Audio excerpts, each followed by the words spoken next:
Good evening mga ka-diver. It's me back again. Isa na naman pong panibagong vlog.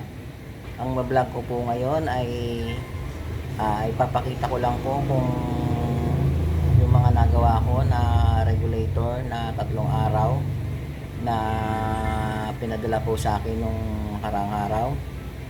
So ipapakita ko lang po ang mga regulator na naservisan na po lahat. Bali 5 set po na regulator na iba-iba ang brand. Ito po.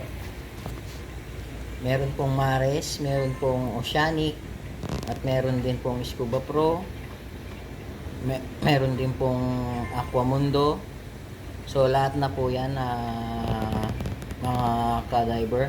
Kasi nagsiservice po ako ng iba-ibang regulator, iba-ibang brand. Salamat po pala sa nagpa-service sa akin na isa po siyang instructor. Maraming salamat po.